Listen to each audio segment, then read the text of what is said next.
On the morning of September 16, 2014, at 6:47 a.m., Martin Kelsch stood in his kitchen in Hays, Kansas, drinking instant coffee and looking at a foreclosure notice that had been taped to his front door 3 days earlier.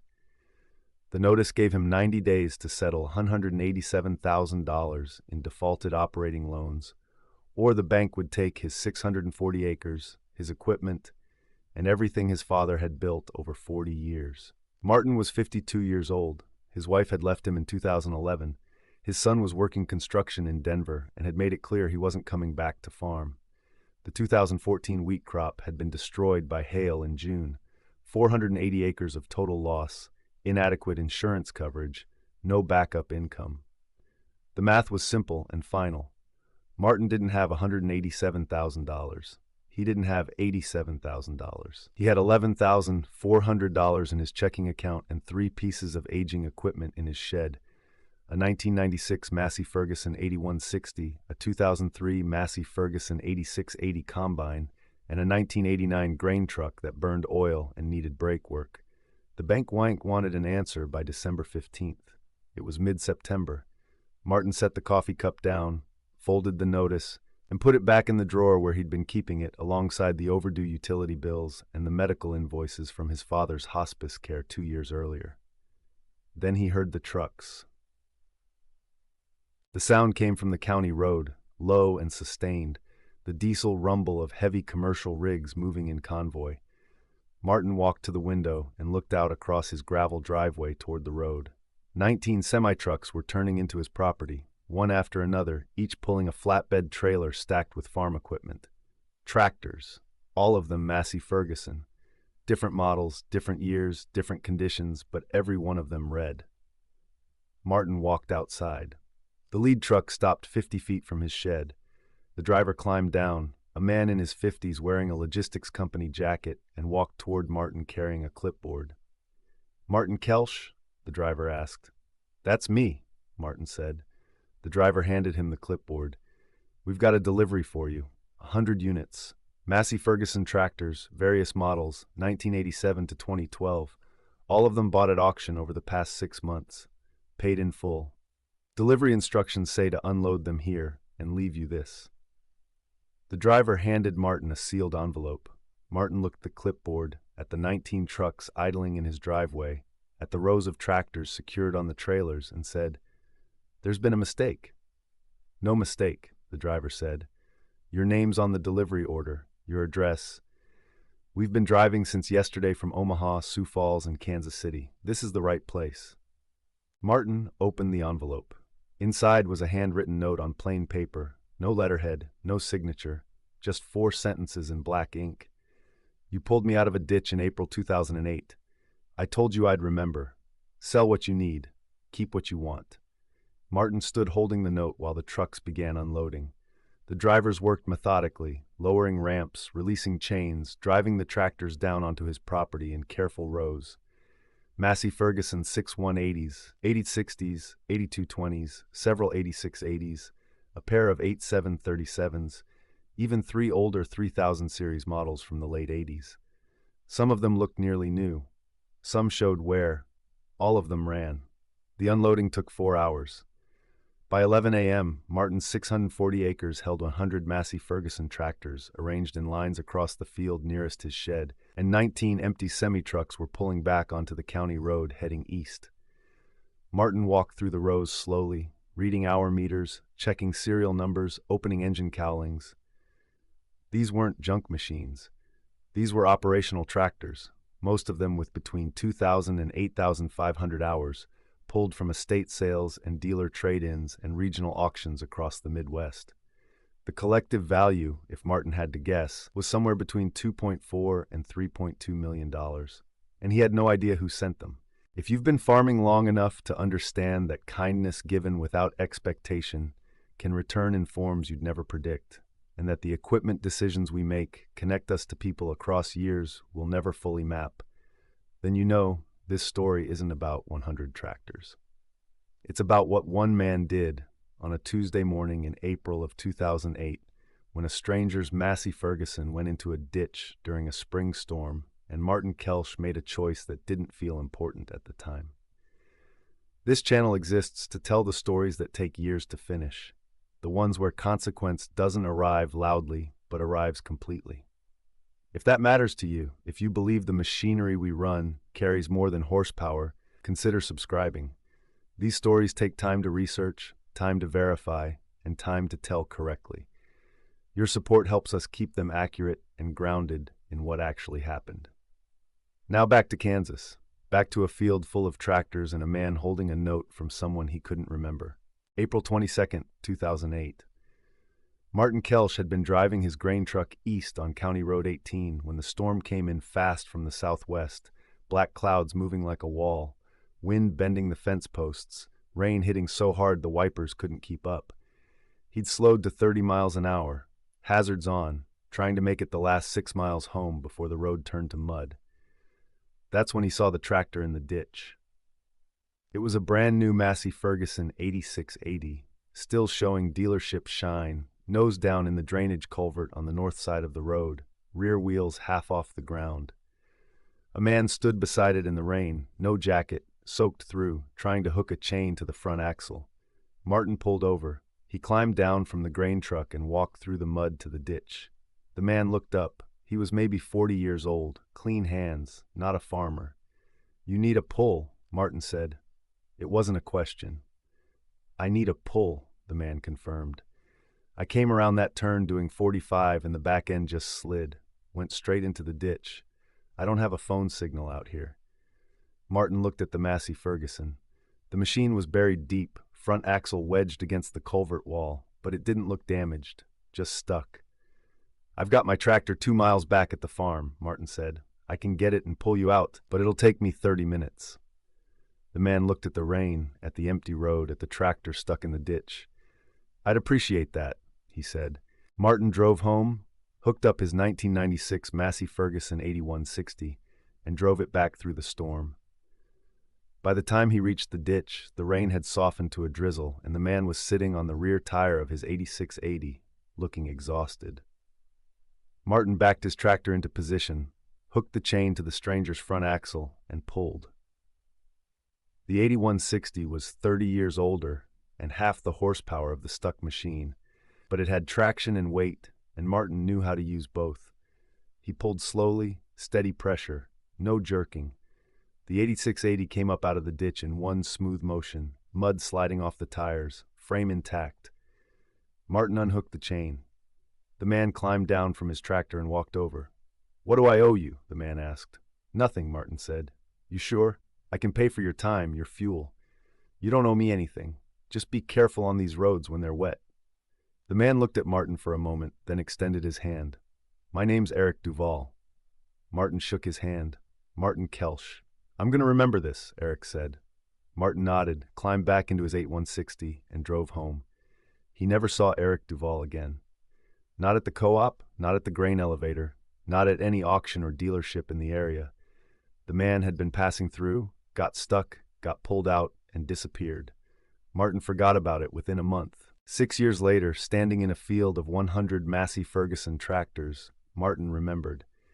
He pulled the note out of his pocket and read it again. "You pulled me out of a ditch in April 2008. Eric Duval."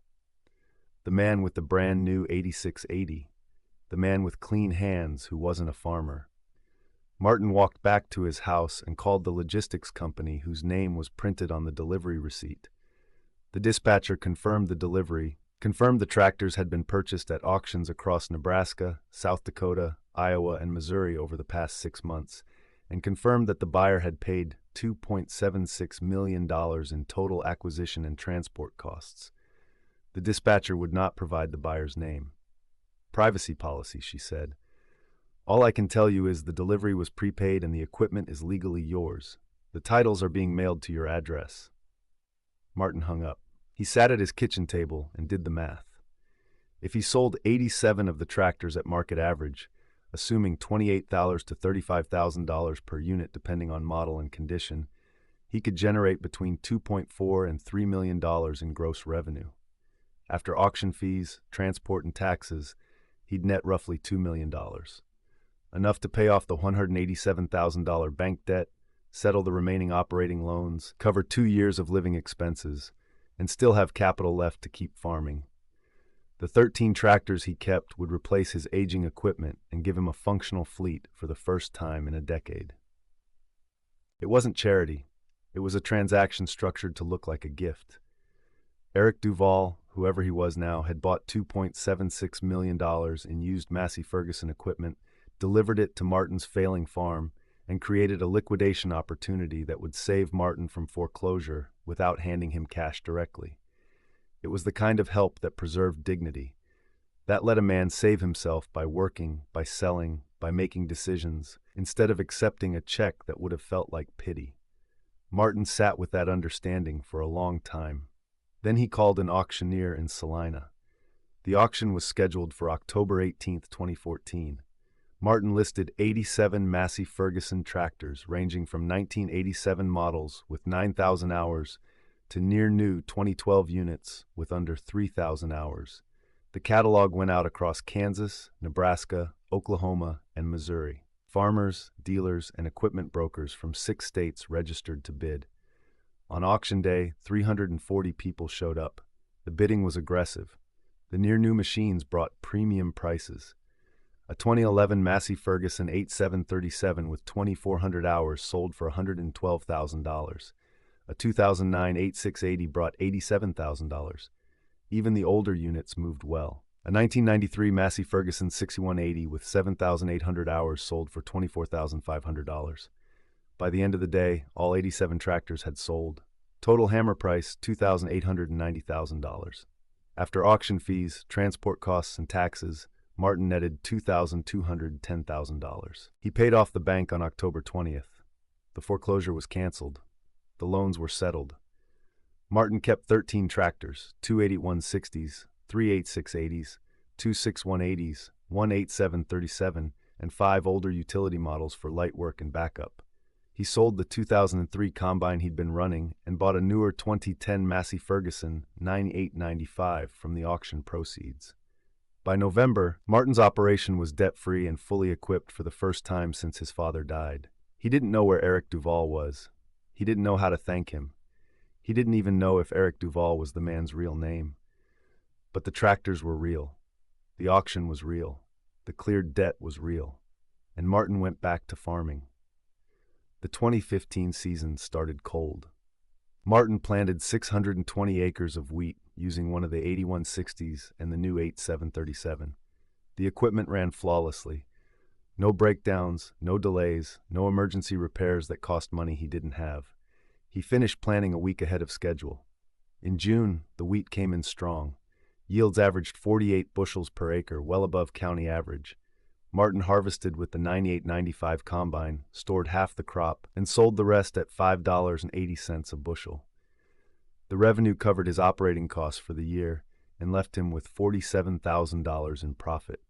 It was the first profitable season he'd had since 2011. In 2016, Martin expanded. He leased an additional 240 acres from a retiring neighbor and planted corn and soybeans alongside his wheat rotation. He used the 8680s for tillage and the 8737 for planting. The equipment handled the increased workload without complaint. That fall, his son called from Denver. "I heard you're still farming," his son said. "I am," Martin said. "I heard you bought a bunch of equipment." "I didn't buy it. Someone gave it to me." "Why?" "Because I helped him once." His son was quiet for a moment. "You need help out there? You offering?" "I'm asking." Martin thought about it. His son had left the farm angry, tired of the debt, tired of watching his father struggle, tired of the uncertainty. But the farm wasn't uncertain anymore. It was stable. It was equipped. It was profitable. "If you want to come back," Martin said, "there's work here." His son came home in March of 2017. He moved into the old hired hand's house on the property, started running equipment during planting, and by summer he was managing half the operation. In 2018, Martin transferred 320 acres into his son's name. In 2019, they bought an additional 180 acres together. By 2020, the operation was 1,140 acres, run by 2 generations, carrying 0 debt. The Massey Ferguson tractors that had arrived in 2014 were still running. The 8737 had 6,200 hours on it. The 8160s had over 12,000. They'd replaced one hydraulic pump, one clutch, and two sets of tires across the entire fleet. The maintenance costs were manageable. The reliability was exceptional. And every time Martin climbed into one of those tractors, he thought about April 22nd, 2008, about a man stuck in a ditch in the rain, about a 30-minute decision to drive home, hook up a chain, and pull a stranger out of the mud. In December 2020, Martin received a package in the mail. No return address. Inside was a newspaper clipping from a business journal dated November 2020. The article profiled a Midwest agricultural equipment broker named Eric Duval, who had built a $90 million portfolio buying and reselling used farm machinery across 12 states. The article mentioned that Duval had started his business in 2008 after a near-bankruptcy scare when a financing deal collapsed and he was stranded with a truckload of newly purchased equipment he couldn't move. It mentioned that a chance encounter with a Kansas farmer during a spring storm had convinced him that rural communities still operated on principles of mutual help that the corporate ag world had abandoned. It mentioned that Duval had built his business model around those principles: fair pricing, honest equipment assessments, and long-term relationships over short-term profit. There was a handwritten note clipped to the article. "You didn't just pull my tractor out of a ditch, you pulled me out of something worse." I was 3 days from losing everything that April. The equipment I was hauling was the last asset I had. If it had been damaged in that ditch, I couldn't have sold it. I would have been done. You saved my business before it started. I never forgot. The note was signed, Eric Duval. Martin folded the note and the article and put them in the same drawer where he'd kept the foreclosure notice 6 years earlier. He never framed them. He never showed them to anyone. He just kept them, because they were the documentation of something that didn't need documentation. A man had been helped. That man had succeeded. Years later, he'd returned the help in the form that mattered most. Not cash, not pity, but leverage. The ability for Martin to save himself by working, by selling, by making decisions, by staying on his land.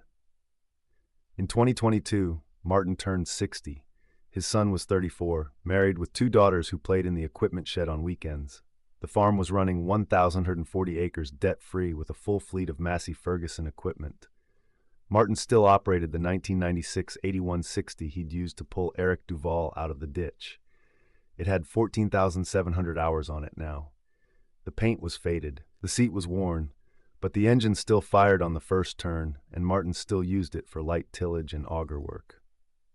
One afternoon in August, Martin's son asked him why he'd never sold that tractor. It was the oldest one they had. It was worth maybe $12,000 at auction.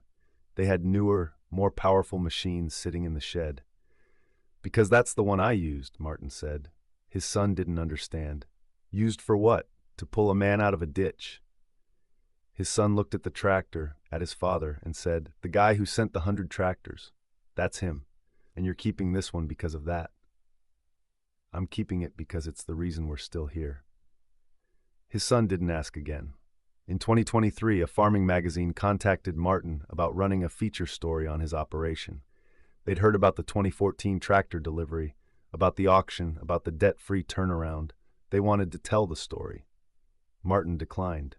The reporter asked why. Martin said, "Because it's not my story to tell. It's his. And he already told it the way he wanted to."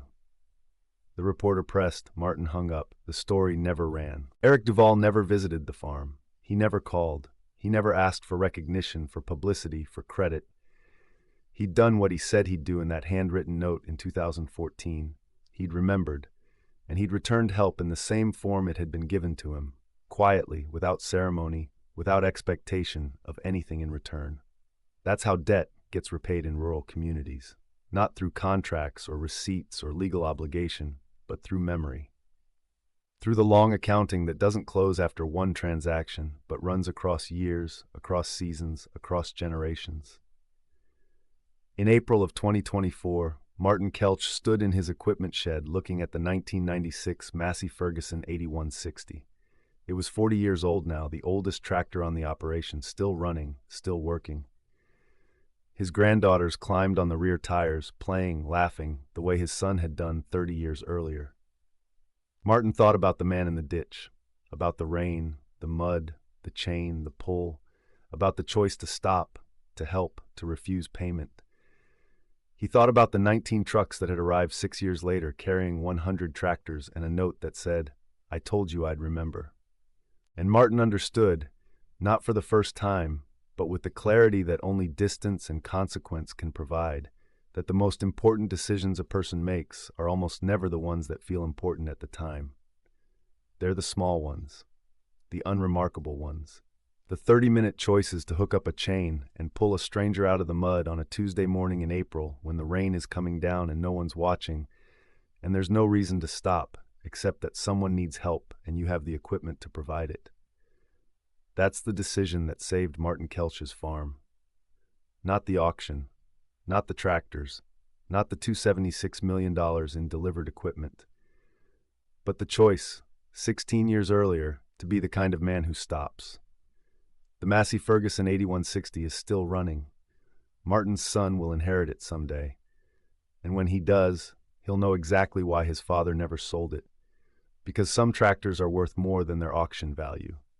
Some machines carry a story that compound interest and depreciation schedules can't measure.